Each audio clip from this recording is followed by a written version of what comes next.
A meeting of the Hand-Eye Supply Curiosity Club. I'm your host this evening. I'm Tobias Berblinger. My co-host Will Wacoma couldn't make it tonight, but we have a number of curious and exciting topics to share with you. As attendees of the Hand-Eye Supply Curiosity Club, you are now all members, provided you adhere to our philosophy. Ex curiositas scientia. We pledge to learn without prejudice in pursuit of our mutual goal, perpetual noviceship. We admit that it is impossible to know everything about anything, and thus we remain perpetually curious and perpetually novice. This is our flag and our mascot, Franklin. The lightning bolt represents the receipt of knowledge, the enlightenment of illumination, the resonance of truths understood. It awakens and excites us and makes us hungry for more. And now I'm very happy to introduce Tom Burklow of New Deal Distillery.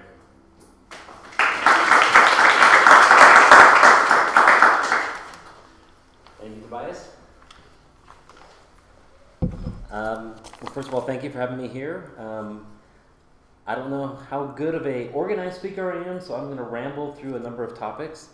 One, I'm hoping you guys will be very interested in, and the other two topics are ones that I hope that you guys are going to teach me something tonight, because they're kind of questions I have, and so I have my own opinions on them. And kind of the topics for tonight are kind of working with spirits. Obviously, I'm a distiller, New Deal Distillery. We've been in Portland since 2004. We make about 10 products. We have vodkas, gins, coming out with rums. We do all this stuff.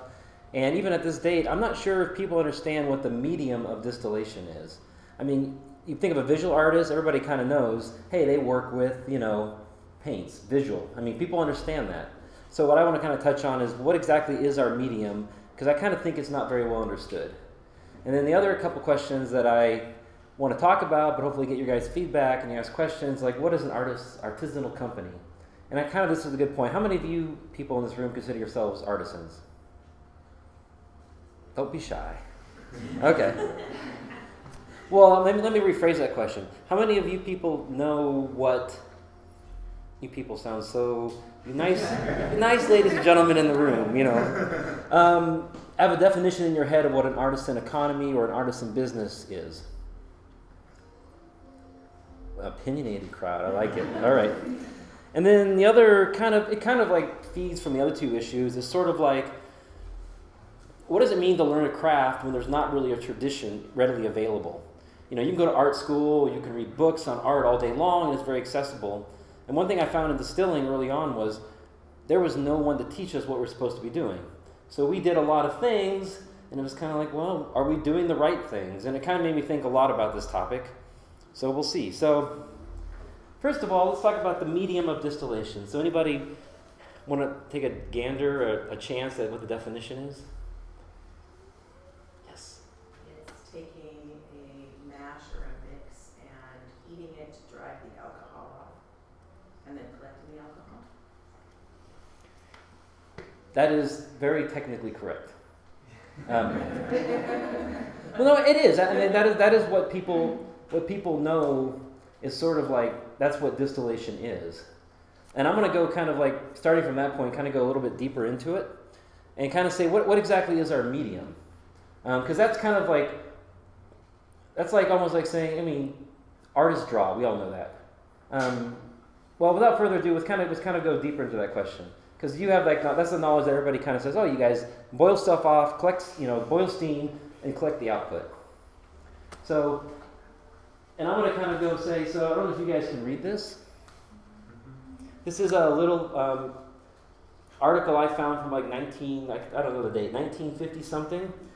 This was back when science really meant something. So some scientists did a comparison of all the elements inside Scotch, bourbon, and vodka. And kind of just said, what's in here? Later in the article, he also talked about the hangover effects. This is the kind of hard-hitting science America's gotten away from. And so,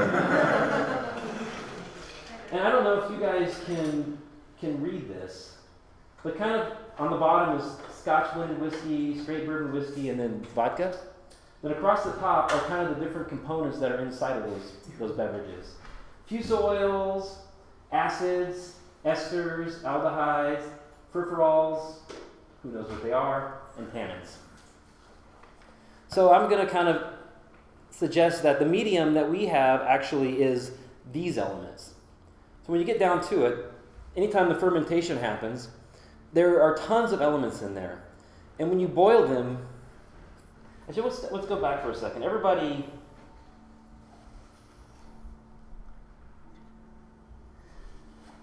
probably has a picture in their head of what a still looks like.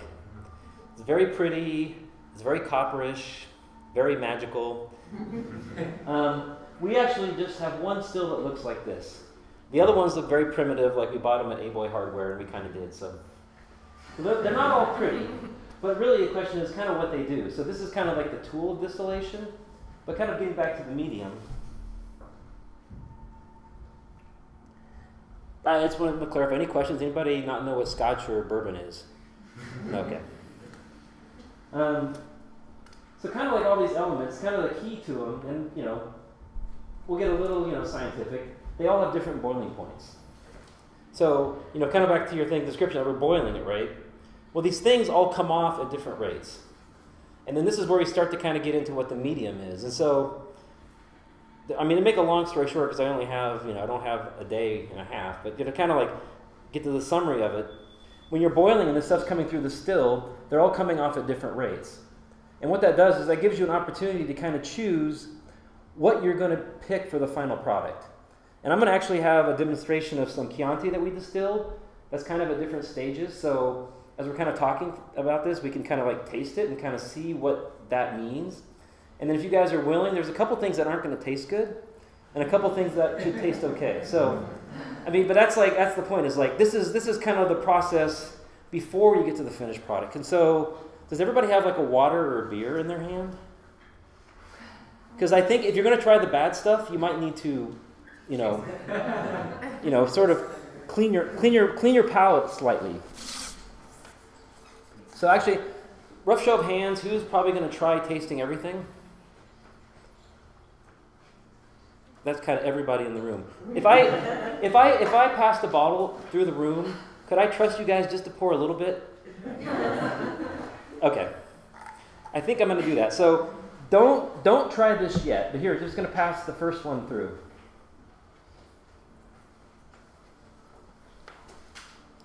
And then I can kind of work on the second one. Okay, so.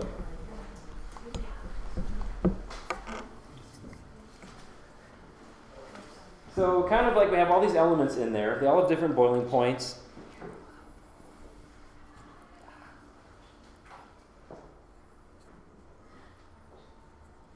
Excellent. Now kind of back to the still. Everybody has this image that a still just does one thing. And it does one thing, or it works in one way. But by changing the shape of stills, you actually change the rate at which all these things flow out. So in a sense, it's kind of like the still is sort of like the pencil. I mean, you kind of decide like the length, the heaviness of the line or something. So hopefully this will become clear as you start tasting. You're saying the physical shape. The physical shape of the still changes the sort of the rate at which the relative rate at which these different elements come through. So you can really cause everything to separate out a lot or separate out a little, and you kind of change the balance of everything. And I'm hoping to illustrate this with taste, because it's a very like, the results is something you experience through taste. So actually, if you guys, when everybody gets this, I'll describe what you have in your hand. So really what you're doing is like, you're kind of separating out all these different elements, but you're really partially separating out. So you're kind of choosing which one of these elements you want in your final product. So I'm kind of getting at, this is really the medium in which you're working, is really the balance of all these different congeners and flavor elements that come from the original product. And so really when distillers are distilling, what they're really doing is saying, I want something that has some of these notes and not some of these other notes. And you're doing all these techniques to change the relative balance of them. So does everybody have one of these yet? Do you use like a cold trap or a cold finger or any other way to kind of cool it off, or do you just steam it completely through and then catch it on the other side? We have right now, we have about 4 different still designs. We have reflux stills, which have a condenser on top. The vapor comes up, some vapor goes down, and then off to the side, we just have like a jacketed thing to catch it. We have pot stills that just have a coil that's jacketed to catch stuff. For the gin, we have a couple special stills. But really what it comes down to is we're just kind of shaping the decision about how we want these elements to follow through. Now, by the way, this thing you guys have in front of you, It's Chianti brandy. So this is not the good tasting one. So if you guys smell it, I don't know. I mean, who has a really sensitive nose? What do you smell? Alcoholic? Yeah. So kind of what happens. This was done on a kind of a simple pot still. When this stuff boils, things that have a low boiling point kind of come off first. Well, they don't kind of, they do. So relatively speaking, the front is always loaded with the very volatile elements. And these are things that, in their worst form are like acetone, and their best form are like fruit esters. But these are very bright elements, very sharp elements, can be very harsh elements. So if you guys just want to take a little taste of this and kind of see and just kind of think about that flavor for a second. It's probably burns a little harsh. I wouldn't put this down as pleasurable. I mean, this is something I enjoy tasting because I kind of understand what the process is, so it's more of an intellectual appreciation. So kind of getting back to like our means of making things. So as you run something like a brandy, and the harsh elements start to diminish. And then other elements start to come through. So it starts to become less of the front elements, and you start to get into the middle. And at a certain point, things start to get a little better. So if you guys want to pass around, I guess, maybe we should give you a dump cup, or I don't know what's effective, or another. Yeah. Yeah.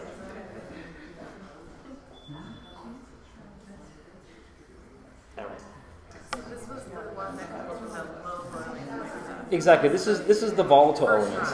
First run. So yeah, this is the stuff that you probably don't want in the finished product. So you take this off and get rid of it? This is right between the heads and the hearts. And that's kind of another thing. As you're tasting this as it comes out, you kind of have to decide where you're going to cut it, right? Because while this is harsh in and of itself, maybe blended in with the entire run, it wouldn't be so bad. The problem you have with the flavors up front is you have harsh elements, but you also have really nice, bright, fruity elements. And sometimes it's really hard to separate the fruit from the heat. And so there are techniques you can do to do that. So we're going to take a little tangent now. So it's like, if you do on a pot still, everything is kind of really, a pot still is almost like a prism that doesn't separate light very well. So these elements have boiling points. A pot still is like, something that separates white light into kind of this blur of colors. And a column still is something that does like a very sharp prism that separates everything out into really sharp, wavelengths. But that's what you do with vodka. Vodka, you separate everything out. You completely remove all these elements. You make it very neutral, and you're kind of like taking all the flavor out from the middle. So the middle is like not kind of blended over from the front or from the back. It's just clean. So you guys can start tasting the second one. This is further in the run.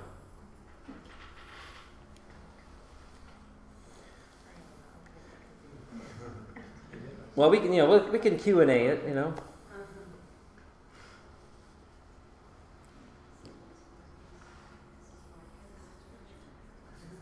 So, do you guys notice the character difference? Yes. What's that? Smoky. Yeah, so now we're getting into a better balance of flavors. I mean, the upfront harshness and volatility is kind of starting to diminish. And we're starting to get some of the back-end flavors coming through. And what we're looking for is this balance where it's like, hey, this tastes pretty good. In fact, I'll just kind of rapidly pass around the third bottle. Because watching people drink could take hours.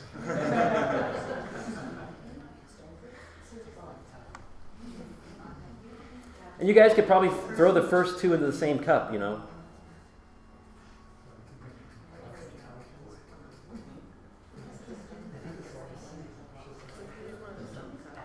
So who here has taken an advanced degree in chemistry? I haven't, so. Interesting.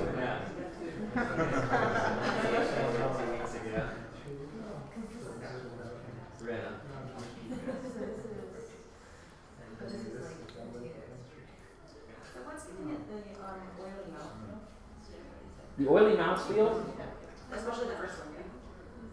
I usually consider those the end ones to get the oily mouthfeel. This is okay. Let's kind of look at this chart for a second. because that's an interesting question. It kind of gets back to our senses. I don't know if you see these numbers here. They speak of grams per 100 liters. So let's take the biggest number, fusel oils, which are basically, well, I don't know. I don't know if the definition is 100%, but basically I would conceive of it like sugar. You have sucrose and dextrose and all those different chains of sugar. In the same sense, alcohol has a lot of different forms. So I think what we're talking about are the alcohols that aren't ethanol, the kind of spirit alcohol.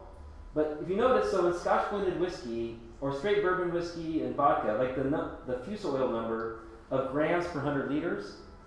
So for bourbon whiskey, it's 203 grams per 100 liters.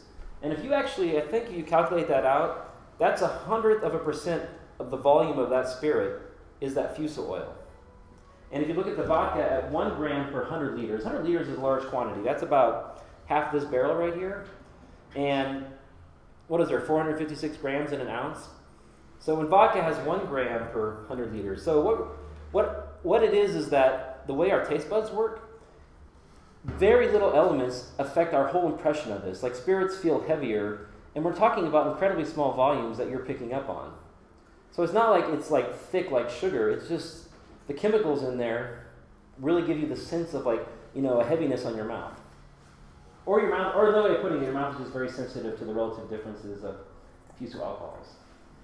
That sounded like, I hope that made no sense to anybody. It made sense to me, and I'm like, wow, yeah. So who's had a chance to try the third brandy that's been passed around? Has everybody gone through the third bottle? Any impressions on the flavor of the third one?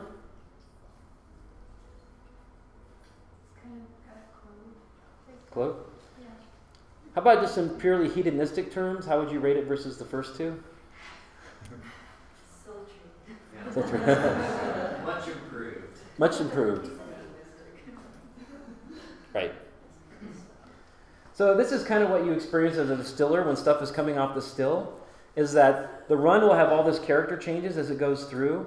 And then you have these things you kind of like, the things you really like, things you kind of like, and then the things that don't taste good at either side. And somewhere in there you got to say, well, this kind of goes back to one of the themes of, that I wanted to kind of mention is like, if you really want to make a living doing this kind of stuff, there always comes these hard choices of just the energy and the time. And it's like, I can make the most perfect thing ever by just taking the smallest cut, like 1% of my yield and go, this is perfect for me. But then I've thrown away 99% of my effort and I can't make a living. And so you're always kind of making these compromises. And this is kind of where my definition of an artisan, economy is that you have to always fight, like, you got to make something you like, but you have to make something enough that other people like it and economically you can make a living off of it. And that is kind of a struggle. Like, let's stop. I mean, anybody want to throw out a definition of what an artisan economy is? Because I know you guys all have an opinion on this one. Who's the most opinionated person in the room? He's raising his hand. Who's second most? All right, I won't force you guys. But so the definition I like to propose is kind of the person who has to risk sort of their money and their time and their resources is also the person making it. Because I think when I think about what is not a craft business, it's always, the vision I have is basically accountants sitting somewhere saying, we have to sell this many units, this many units of alcohol. It's probably 10 million. And then they're saying, well, what does our market research say? Our market research says, make it simple, make it sweet, and you'll sell a ton. And if you look at the big selling products in the state of Oregon, or probably any state, it's kind of that somewhere between cheap price and expensive price, simple flavor, very sweet. And that's kind of what you get when the people making it aren't making it to please themselves. They're kind of making it to please sort of market research or whatever they have. And it's like, and I'm not saying there's anything wrong with that. I'm just saying that wouldn't fit into what was that? Yes, you are. Well, I'm saying that shouldn't be called an artisan business, right? So it's like, that should be called, a corporation, which has no negative connotation. So we'll just leave it as a neutral statement. So that's kind of part of this business too, is, okay, I can make really small quantities of really good things, but how do I make enough that all the energy and effort, I got to that point is not wasted? If I just take 10% of the stuff that comes off the still, like, you tasted all these things, like somewhere in that third bottle, I'm like, there's some, the interesting flavors. But if I just took a really small cut and said, this is perfect, and I've wasted all this, I'm probably going to go out of business. So there's all these other things you have to, think about as you're doing this. And when I figure them out, I'm going to come back and explain how it's going to be done. So I hate to leave a bad taste in your mouth, but the next one is actually what the tails taste like. And the flavors kind of become unpleasant. They get nutty. It's like the lower elements. So we've kind of like somewhere between, like, as we went through this, the pure spirit is like 99% of what's coming off the still, that and water. And up front are things that are low boiling points, and at the end are things that are slightly higher boiling points. And some of them have interesting flavors, but some of them kind of have nutty, earthy, mushroomy, and they're really fascinating. And this kind of goes, so a lot of the traditions of making alcohol really kind of have to deal with this stuff. And one thing you can do is, you could drink this stuff. There's two things you can do with this product. Let's just kind of talk about, like, this is an example. You could just sell it like it is. Some of it, you could sell it narrow, some of it good. You could sell it wide, not very good. Things that people do generally, one, you distill it at a higher proof. You put it more like into a vodka still, and it basically separates out the impurities. So what you get is something that has less character, but it's more simple and easy to drink.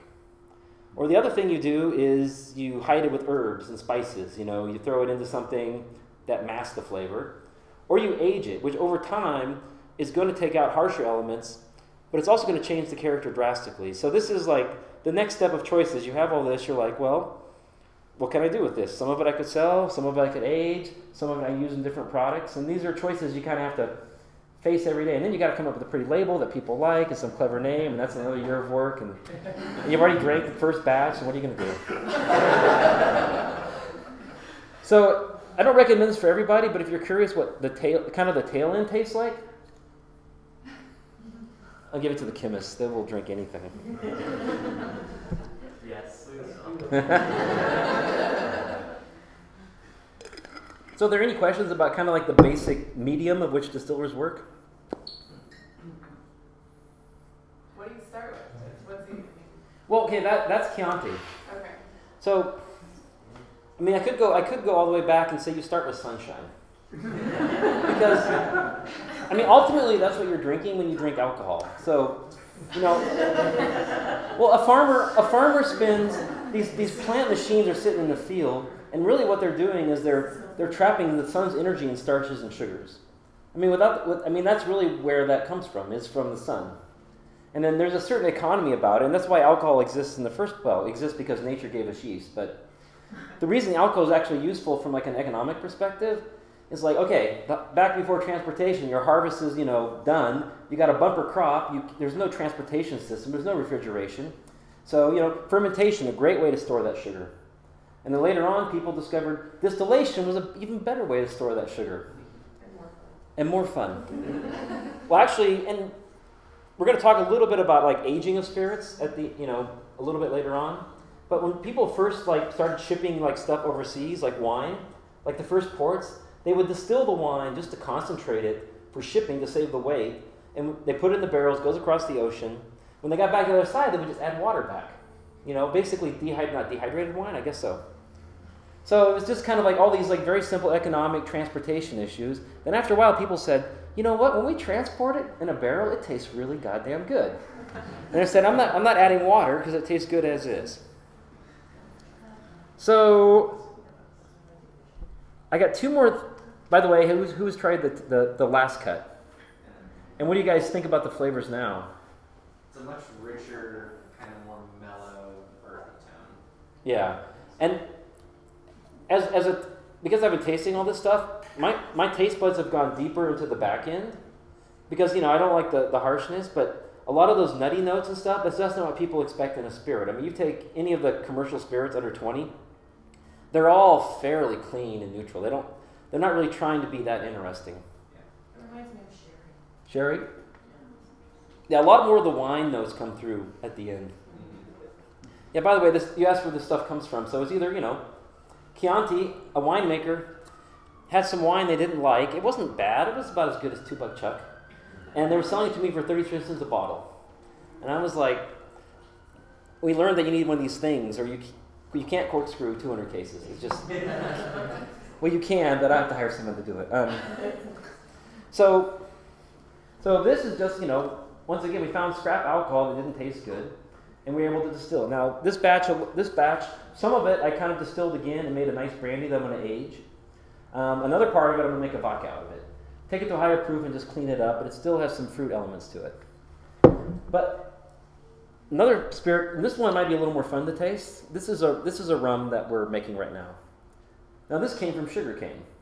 So basically, anything that has sugar or starch or alcohol, we can put into a still. I mean, the sugar and the starches we have to ferment first. But I could buy the best whiskey in the world and probably make an okay vodka out of it. Because I would just strip all the flavors, but why would I want to do that? So I'll go this way this time. This is the rum. Now, where this is different, now that you've kind of have the sense of the different cuts from the wine, the Chianti, for the rum, this is actually what I chose to be what I'm going to save. So this is really a combination of, on the sugarcane side, of numerous quantities of cuts.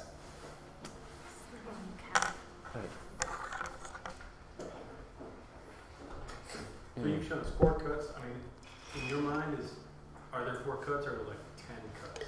Oh, there's about 3 cuts on the top end I didn't bring in, and there was like about 2 or 3 more cuts on the back end I didn't bring in. And so I just kind of went to the edge of the off flavors. I thought it would be too much in a short period of time to have everybody kind of do the whole tasting. They burn out their palates. And what are the boiling point differences between the different cuts? I mean, is it like tenths of a degree? Is it a degree? Is it 2 degrees? in terms of proof? Well, no, where the stuff starts boiling off. You say that they have different boiling points, they start coming out. Well, the whole boiling point thing is kind of complicated. So basically, what really drives the boiling point is water and alcohol. So if you start with a 13% wine, this was the second distillation. We had 30%. That's an exact function of 30% alcohol, 70% water is going to boil at a predetermined boiling point. But the alcohol is going to boil off faster. And so let's say, I know for a fact from experience that 50% alcohol, 50% water boils at about 180. And the alcohol boils off faster, so as the alcohol depletes, the temperature gets closer to 212. Okay. So, but these other elements that have boiling points similar to, alcohol, they're in such minute quantities, they don't drive the boiling point. It's really a matter of, they kind of go along for the ride. They come off fast at the beginning, tail off. So they're not affected by how much water you have or how much alcohol you have? No, they're in such small amounts. It's just because if they're volatile, they're going to win the race and get off first. So no matter if you're starting with a 5% boiling at 208 or like 50% boiling at 180, the most volatile elements, it's easiest for them to come off first whenever you start. So it's always like when you're distilling, whatever you're starting from, your harsh elements are always going to be there first. And then your earthy elements are always going to be at the end. And you're always going to have some balance in the middle. It's just kind of like the way everything kind of pushes everything out of the way. Yes? I just wondered I don't know if you said this earlier, but which part do you still? What's that? Which one do you still? The last one or the one in the middle or? I haven't decided on the brandy yet. That was just a one-off deal, but I thought it was good to show the flavors. Now, the rum that's coming by, we're actually going to sell something that's like this. Okay. So I don't know, everybody tasted the rum? No. Okay. Obviously you can tell that it's not coming from wine. So any more comments on the rum? Perceptions?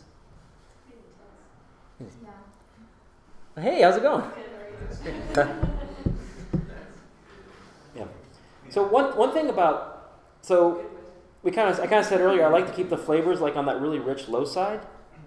If you distill low, it's really hard to take out some of the heat elements. I mean, that's kind of what that's why people age spirits in general, because unaged spirits generally have a high heat level.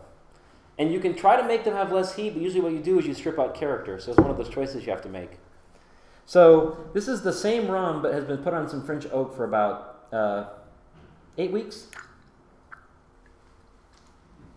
that why it gives it its color? Yeah. So most of the brown spirits you see on the market, well, unless they add caramel caroling, which is a lot of big companies do, all that brown color comes from the wood. And so this is kind of a whole new level. So basically, unaged spirits are kind of difficult to do right. I mean, I think it takes a lot of skill to make a really good unaged spirit. So, I mean, wood is like the miracle worker. It creates this nice flavor, but also what it does is it kills a lot of those beautiful bright notes. Like that first rum had some heat, but has some good flavor. And when the aged rum comes through, you're going to see that there's a whole new dimension of wood and oak, but a lot of the really nice, delicate notes are completely obliterated by oak. Yeah, rounds it off. Totally rounds it off.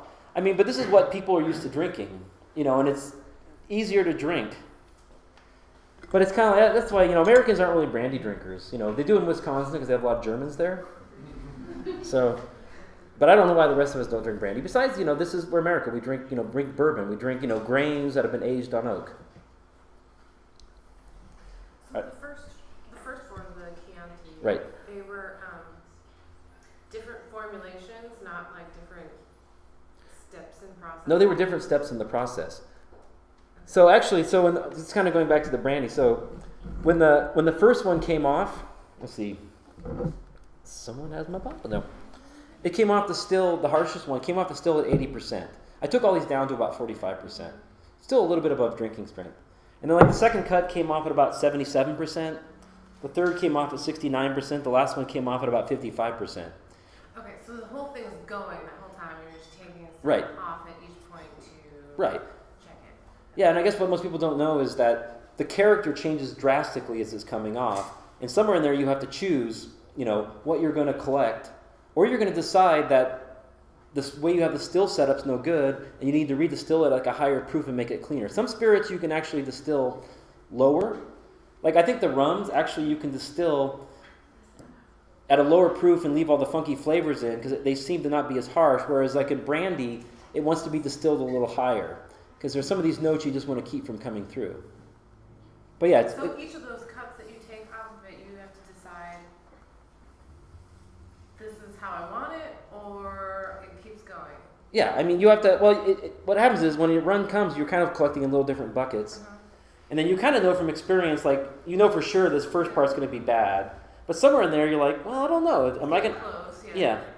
And then also you do a blending exercise at the end. You start, because even though I don't know who tried the tails, it may be really funky by itself. Sometimes a little bit of that into the batch adds kind of this nice undertone. And then there's this whole other step. Are you going to sell the spirit young or aged? Because you know that if you let something sit in the bottle or age it, sometimes those really weird flavors are kind of like the seeds to interesting flavors down the road, whereas a really clean spirit aged probably won't be that interesting. And how much time do you have in the whole process to make that decision? It kind of depends on the size of your still. If you're running a small still, the cuts can happen really fast. But in a day? Small is like, if you have an alembic, you can't do real distillation. Everything just comes off, and your hearts are just blinking. I think 30 gallons is like the minimum where you start to actually get a chance to collect it. But so probably an average craft, still that's doing like a brandy, like we have some like low energy stills, and so for us this run takes 6-7 hours. On a bigger still with more energy and a bigger condenser, a run of like a couple 100 liters might take 4 hours. So it is kind of fast. It's hard you can't walk away and go to lunch, So you order pizza in. Delivery source. Well, we have two kinds. We have electric stills, and we just luckily got a hold of a Christian Carl that steam powers. So we're gonna hook that up. And then if we're working with really thick mashes, we actually build a double boiler so we can do indirect heating. But there's certain things we can't. We have a really hard time with really thick fruit mashes right now. So maybe the Christian Carl will fix that. But we can work with thin elements. Right. So what do you guys think of the rum that's been on the wood? That was really good. Yeah. Do you like it? Yeah, it's like I like the unaged rum a lot, but like the alcohol heat element of it, doesn't bother me because I've been tasting so much high proof spirits and my tongue's burned or something. I don't know. But it has interesting. It's funny because like when I go to like bartenders, like my bartender friends like this, like consumers like that. And then you're kind of at a certain point, you're like, well, I have to make a living, so I'm going to have to make a lot of this. But I'm always going to be, trying to make this because there are just so many like nuances that you get in this. But there's kind of I have a saying, like 11 o'clock Friday night, no one cares about saving the world or anything like that. They just, they have their mixed drink, they want to have a good time, so you just want to make, solid products. And this mixes well too, so. So the bartenders like the harsher. Well, they always go, yeah, there's high heat, but they're more interested in the flavors, and they're also used to tasting, like most consumers don't even taste, neat alcohol, right? Vodka drinkers is always diluted with water. Every time you shake something, it's diluted. So most of us don't drink, 40% and above neat. It's just not, whiskey drinkers do, scotch drinkers do, but yeah, a lot of people are just not used to that. But after a while, you ignore the alcohol and the flavors start to come through. Or maybe we're just deluding ourselves as we have our sixth drink and everything tastes really good. Tom, I was going to say for the unaged stuff, as a bartender, you're stretching that heat and those flavors in a cocktail the same way you would with the wood. Mm-hmm. So with the way the wood tames those sort of harsh flavors, building a cocktail does the same thing. So working with the unaged spirits definitely more preferable to bartenders. I think the subtlety of the unaged spirits gives you a lot more mixing options too. Mm-hmm. You can play those elements and go, oh, this is very fruity note, I can add fruit juice to this, or this is a very this note, I can add this to it. So there's a lot more option to mix with the unaged rum. I'm gonna prove you right by mixing everything I can. Only if I'm invited. No. Now, actually, what's also interesting, and this is a whole other topic altogether, like, we talked, there we go. I don't know if you guys really need to see a diagram of a still. I do. Okay, so is that a consensus? We want to talk a little bit about what a still does? So I kind of made that comment in passing that you kind of have a choice of distilling low or distilling high. So I should have brought my laser pointer. There. So, and in essence, a still conceptually is just a pot of something boiling with a condenser on top. Who's made a wine sauce at home, right? You know how the room fills with all these aromas, and you say, I'm boiling off the alcohol.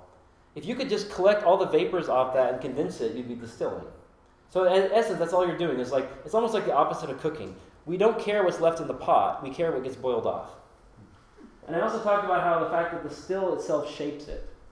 Now this particular diagram is a still that has what they call plates. So here's just some liquid boiling. The vapor comes up, and you see these dark lines here? They're what they call plates. And what it is that the vapor comes up and kind of gets trapped, just to kind of keep it simple, and forms this layer of liquid. So, let's step back. So say this was 30% alcohol in the pot. And we know that alcohol is more volatile. The steam off that is going to be like 80%. And this is sort of the physics of this that makes it all work. So 30% liquid maybe produces 80% steam. Well, what happens is that 80% steam comes up here into this plate and gets condensed back to liquid. Except this time, you have 80% liquid.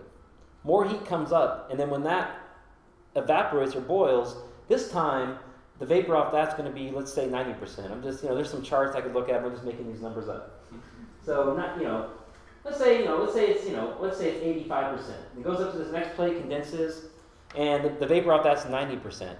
You can choose how many plates your still has, and so the more plates you have, the more separation you have, the more you push these elements to the front and the back. So this brandy was probably made off something that had like 3 plates. So it did allow some separation, but it still allowed a lot of muddling elements to kind of hit the middle. Now, if you're doing vodka, I can't remember the exact numbers, like 21 theoretical plates is how you get to 95%, is how you make pure separation. So we have 5 stills that are running almost 24/7, just making vodka. And energy-wise, it's actually a lot more. You do a lot more work for something you can't charge even half as much as like a really fine whiskey. So why do we do it? I don't know. Because you guys deserve not to be poisoned. That's it. Keep the methanol away. Keep the methanol away. So does the basic still operation kind of make sense? Really, the number of plates is almost like different steps of distillation. And since the proof gets higher, as you go up, it means the boiling points get lower. It means heavier elements just can't make their way out. So a really tall plate keeps all those like really funky notes down in the pot.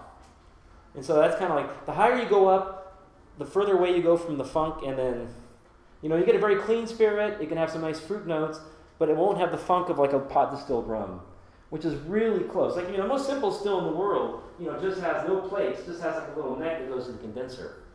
So you get lots of rich flavors, but you never get like this bright, bright middle. So it kind of depends on your taste.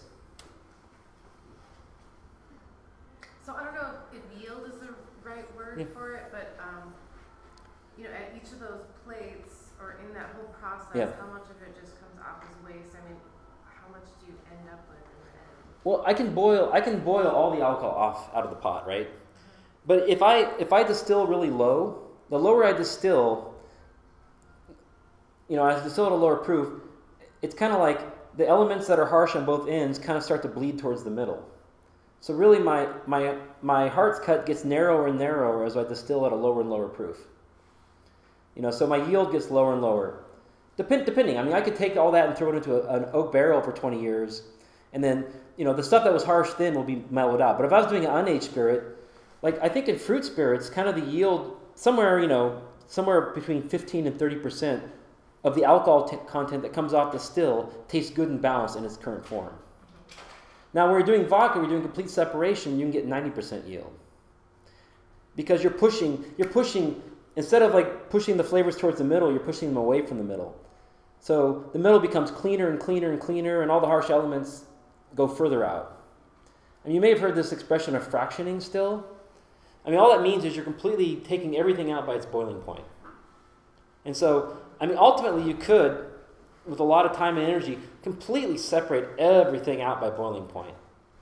And I mean, kind of going back to this diagram, let's see, kind of like the amount of like impurities, it's really 99.9 something ethanol.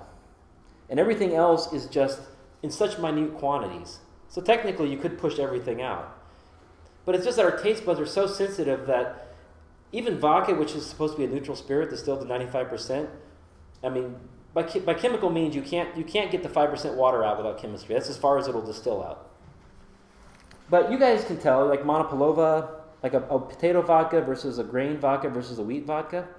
I mean, you probably, if you taste them, you're like, oh, you can kind of get those different notes of the root, the grain, or the fruit. That's because just parts per million we register. But yeah, so distill higher, we get bigger yields of less interesting spirit, but cleaner, easier to drink. You know, the brandies, you're going to go down further, you get less yield, more interesting, but you waste a lot. And so we could go off on a whole other tangent, but it's like the Scotch and the Irish. They take all that leftover stuff and they're constantly throwing it into the next batch. So their whole process relies on recycling this stuff back in and in. And so the rich flavors kind of build up, and then the middle gets richer and richer and richer, and they get a little more yield. And we're trying to duplicate that, but boy, you have to have like years of production kind of in the background, just kind of like feeding that. Should we talk about hangovers yet? Sure. So apparently, if you can believe science in 1950, who gave us rockets and the atomic bomb and all that stuff, this is the relative incidence of... Oops. I'm going to zoom in for you. All right. This is the most important part of this talk right here. I'm not sure who they surveyed.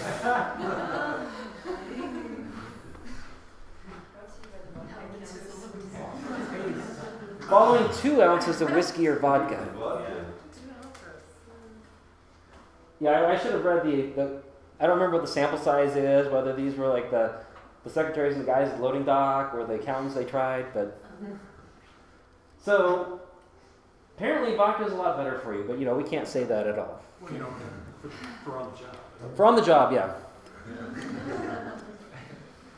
Yeah, I have a worker who said to me last week, he says, I'm going to stop drinking off the job. I was like, okay. For health reasons.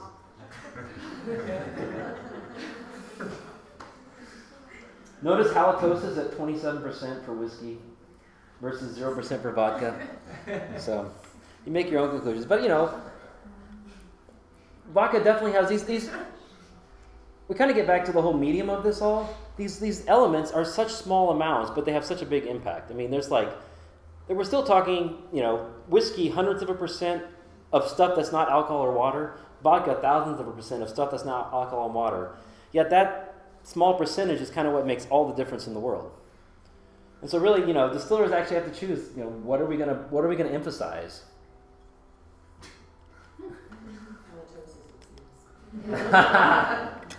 That's why a vodka chaser is preferred. There you go.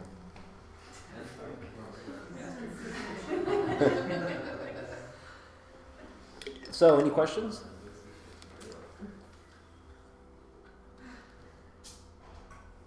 Where do you get most of the causes of this? Is it in the front or the end of tails? I think it has to be the tails. I think it's like the fusel oils and the heavier boiling point elements. The words I can never say, the L-propanol, butanol, or whatever it's called. Methanol is a very volatile element, but I was just reading today that it actually is hard to really separate it out by distillation. And so it actually shows up in all the different cuts. But really, methanol is, a product of like certain fruit fermentations, produce a lot of it, certain wood fermentations. So controlled fermentations on grain and elements like that should produce a low amount. And then also another thing like you do in vodka or in aging is, you do the charcoal filtering. That's going to absorb a lot of these elements that are in trace amounts. So, obviously the smoother a spirit tastes, it's probably likely that it has less of the impurities. But usually when a spirit's really smooth, its flavor is kind of like, even. It doesn't have a lot of like interesting notes. Isn't that also a selling point then? Like Grey Goose is known because it's like, you don't taste anything and you can get drunk on it. Did they say that? Well, like that's a big selling point for me. Yeah. Well, that's actually a really good and valid point. Is that people drink for many different reasons. Ultimately there's a social element to it, but I don't knock. I do liquor store tastings. I don't knock someone who gets his Hood River, off the bottom shelf because that's what he likes. That's what they drink. That's how he enjoys himself and that dollar. So there's a lot of different reasons to drink. Not everybody has like a kind of a culinary approach to drinking, which I think kind of craft distilling overlaps the kind of the culinary side.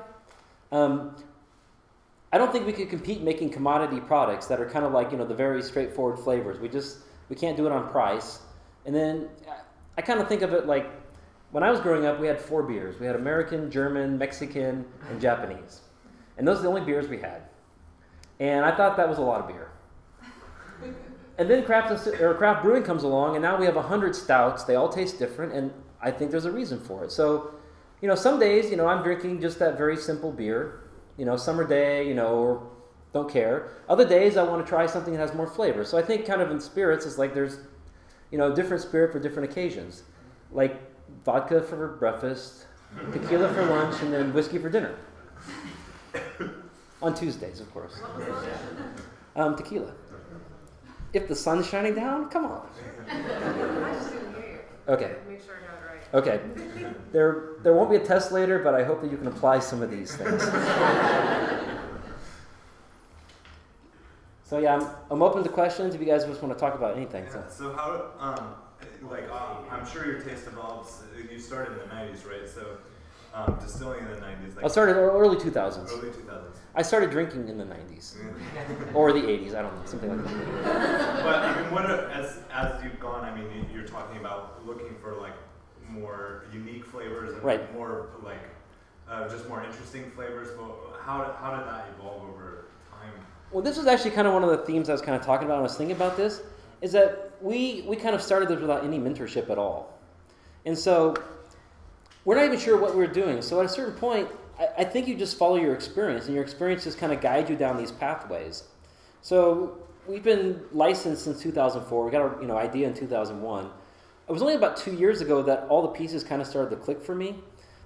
And that's by doing lots of simple mashes and wines. And when we first, playing with gins and herbs, when you first do it, you throw something in the still and you're just like, I don't even know what's going to come out. The first time we ever wanted to turn in the still, we're like, it's going to blow up. We had no idea.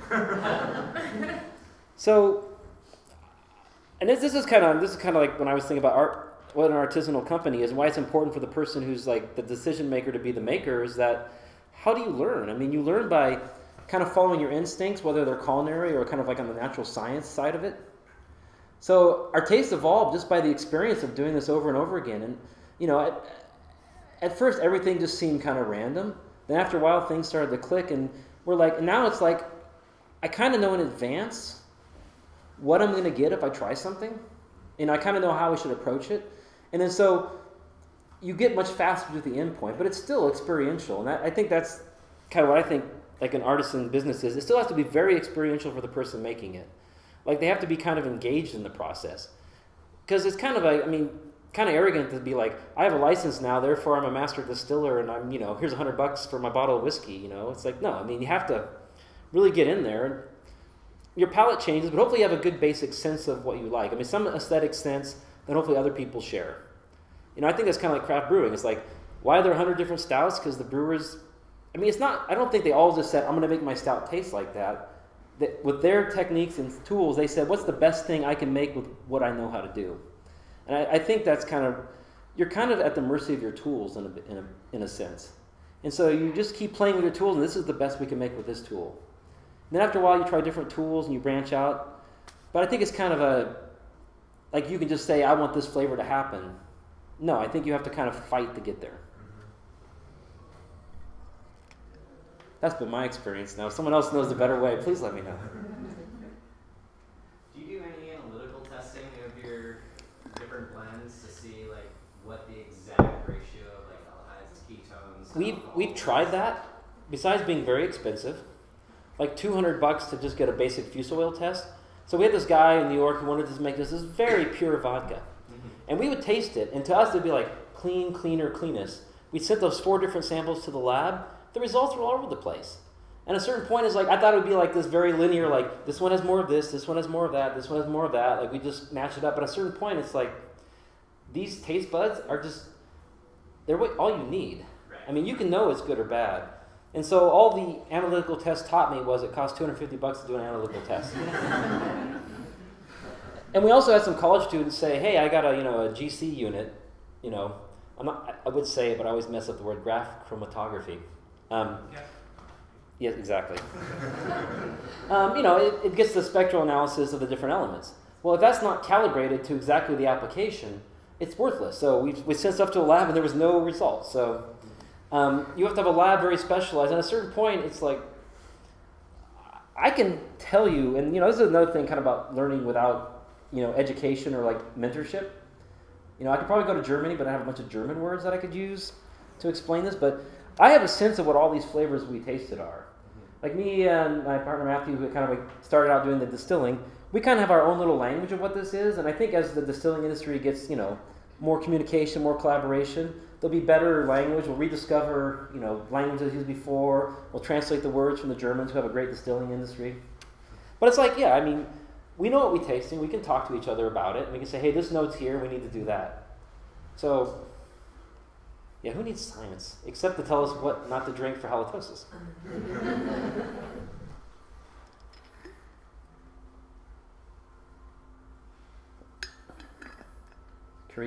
Curiosity satiated yet? All right, well. Thank you, guys. Let's have a round of applause.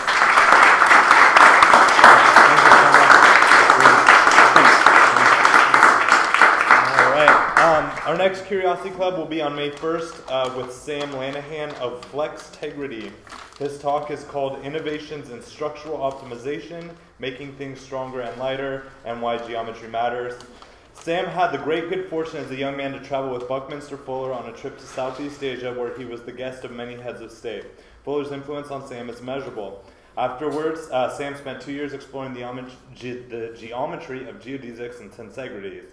In 2004, Flextegrity was reinvigorated by continuing his early explorations into the development of a universal material. He now holds 2 patents and a 3rd pending in structural optimized materials based on icosahedral arrays. Try reading that after. Oh my God. It's going to be good. Thank you. If anybody wants to retaste anything before I go, please help yourself. There's also vodka and gin. So, well. I